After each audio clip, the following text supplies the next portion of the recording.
Assalamualaikum warahmatullahi wabarakatuh. Saya Widari dengan NIM 1916030092. Baiklah, aspek pasar dan pemasaran. Aspek pasar. Yang pertama, jenis produk yang dipasarkan. Produk yang saya pasarkan merupakan martabak mini dengan berbagai varian rasa atau topping yang mempunyai rasa yang enak dan juga memiliki tampilan yang menarik. Yang kedua, target pasar produk. Target pasar dari usia dari 5 tahun sampai 45 tahun. Ketiga, pesaing. Terdapat banyak pesaing dari usaha ini, akan tetapi disinilah kreativitas saya, bagaimana cara saya menarik konsumen agar dapat membeli produk saya tanpa membuat pesaing saya merasa tidak senang dan tidak dengan tindakan saya. Yang keempat, sasaran pembelian. Dalam menjalankan usaha ini, sasaran pembelian saya yaitu mencakup semua kalangan masyarakat, baik kalangan bawah, kalangan menengah, maupun kalangan atas.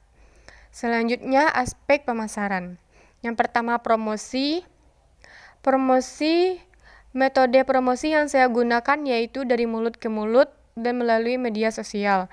Yang kedua, pengembangan pasar. Selain melakukan berbagai strategi promosi produk, saya juga mempromosikan usaha saya dengan cara menambah pasar baru dan memperluas jangkauan yang sudah dimiliki. Yang ketiga, pengembangan produk. Pengembangan produk dari usaha ini dapat menambah rasa yang mungkin tidak ada di pesaing lain dan juga menggunakan topping yang bermacam-macam dengan harga yang terjangkau dan lebih bervariasi sehingga para konsumen tidak merasa bosan. Yang keempat, langkah-langkah promosi. Pada permulaan saya akan memberikan bonus kepada konsumen yang membeli martabak mini mulai dari Rp 50 dan 50.000 dan terus mempertahankan cita rasa yang saya punya. Selanjutnya, aspek teknis dan teknologi. Rencana pengembangan yang pertama, evaluasi lokasi. Untuk lokasi, kita perlu mencari lokasi yang strategis serta mudah dijangkau masyarakat. Untuk sementara, saya menggunakan rumah saya sebagai lokasi usaha yang akan saya jalankan. Selanjutnya, sarana dan prasarana. Untuk sarana yang akan digunakan seperti peralatan untuk produksi, perlengkapan, dekorasi, meja, dan kursi. Untuk prasarana seperti tempat yang strategis, modal usaha, dan pegawai. Selanjutnya, tenaga kerja. Untuk mengembangkan bisnis ini, tenaga kerja yang saya butuhkan nantinya seperti tenaga kerja dalam memproduksi produk dan memasarkan produk supaya produk lebih dikenal oleh masyarakat luas. Untuk awal mula pembukaan bisnis ini saya akan menggunakan tenaga sendiri. Selanjutnya, bahan utama. Bahan utama untuk membuat martabak mini adalah pertama air putih, yang kedua tepung terigu, yang ketiga gula pasir, yang keempat garam, yang kelima ragi, yang keenam telur, yang ketujuh baking soda, 8 mentega, dan selanjutnya topping sesuai dengan selera. Selanjutnya, bangunan dan tata letak. Untuk bangunannya nanti saya berencana untuk menyewa toko yang tempatnya strategis dan tata letaknya nanti saya akan mendesain semenarik mungkin dan nyaman untuk bersantai. Selanjutnya, jadwal pelaksanaan. Apabila semua perencanaan yang saya rencang sudah tepat, maka saya segera menentukan kapan saya akan mendirikan bisnis martabak mini. Untuk saat ini, saya hanya bisa melakukan usaha kecil-kecilan seperti menitipkan usaha saya ke warung-warung terdekat. Selanjutnya, estimasi biaya seperti yang ada di tabel di bawah ini bisa diperhatikan. Selanjutnya, analisis teknik dan teknologi. Yang pertama, proses operasi usaha. Rancangan penjualan produk. Sebelum menjalankan sebuah usaha, kita harus melakukan riset terlebih dahulu sebelum menjalankannya. Selanjutnya, kita menentukan lokasi. Kita mencari lokasi di mana yang strategis dan mudah untuk ditemui, dan juga kita bisa melihat peluang usahanya. Karena penentuan lokasi sangat berpengaruh bagi perkembangan bisnis ini pada nantinya. Selanjutnya, rencana persediaan produk. Selanjutnya kita harus menyiapkan peralatan dan bahan. Di sini kita melakukan perhitungan estimasi biaya yang diperlukan untuk menghasilkan produk yang memuaskan. Kita memilih produk yang berkualitas seperti bahan-bahan dan cita rasanya. Selanjutnya, rencana kebutuhan tenaga kerja. Dengan dibukanya bisnis ini, maka akan memberikan peluang lapangan pekerjaan. Sebelum merekrut karyawan, saya akan melakukan training bagi para calon karyawan. Selanjutnya, rencana pengawasan. Untuk pengawasan nantinya bakalan diadakan pembukuan dan juga akan memasang CCTV demi keamanan dan juga keberlangsungan bisnis ini. Selanjutnya, rencana pemesanan konsumen. Dari pembukuan kita dapat mengetahui produk mana yang paling laris dan yang paling banyak diminati. Yang kedua, kebutuhan bahan operasi. Kebutuhan dari segi pendanaan. Untuk menjalankan sebuah bisnis pasti kita membutuhkan dana yang cukup besar, apalagi pembukaan sebuah toko seperti ini, karena kita merintisnya mulai dari awal, mulai dari biaya sewa, perlengkapan, peralatan, dan juga berbagai kebutuhan yang lainnya.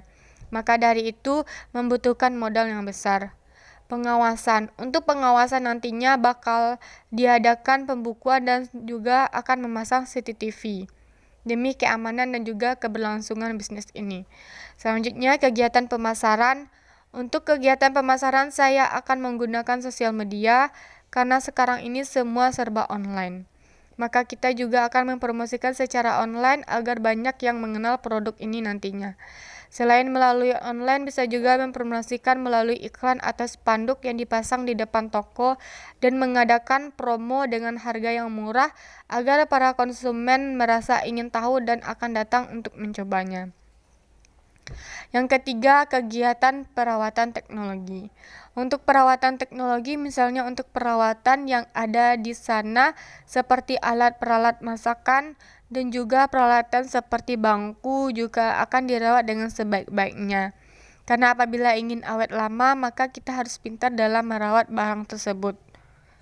Dan juga dekorasi ruangannya diusahakan setiap hari selalu dibersihkan agar tidak dapat debu, sehingga akan benar-benar bersih dan nyaman. Selanjutnya, aspek manajemen dan organisasi. Yang pertama, aspek manajemen dan organisasi. Yang pertama, visi dan misi.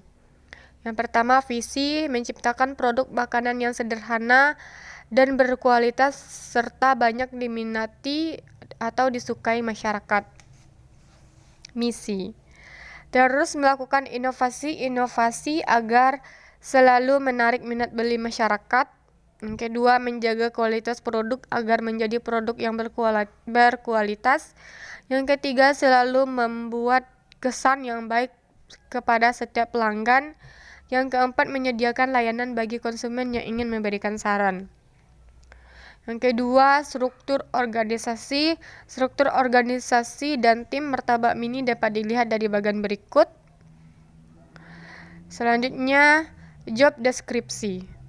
Deskripsi tanggung jawab masing-masing bagian, yaitu yang pertama ketua, mengkoordinir dan memimpin jalannya usaha serta bertanggung jawab terhadap keberhasilan usaha Martabak Mini. Yang kedua, bagian pemasaran, menjalankan usaha-usaha pemasaran serta produk terutama dalam hal promosi, baik itu melalui media cetak maupun media sosial. Yang ketiga, bagian produksi, menyiapkan bahan yang dibutuhkan dan mengkoordinir pelaksanaan proses produksi. Yang keempat, bagian keuangan, mengatur segala jenis pengeluaran dan pemasukan uang serta membuat laporan sebagai bentuk tanggung jawab. Yang ketiga, bagangen, bisa diperhatikan dari tabel berikut. Selanjutnya, aspek keuangan. Aspek keuangan yang pertama, kapasitas produksi selama 1 tahun, bisa dilihat dari bagian berikut. Yang kedua, analisis investasi, analisis kebutuhan dana, analisis HPP. Yang kelima, perkiraan cash flow. proyeksi laba rugi, dan yang terakhir penilaian investasi. Terima kasih. Wassalamualaikum warahmatullahi wabarakatuh.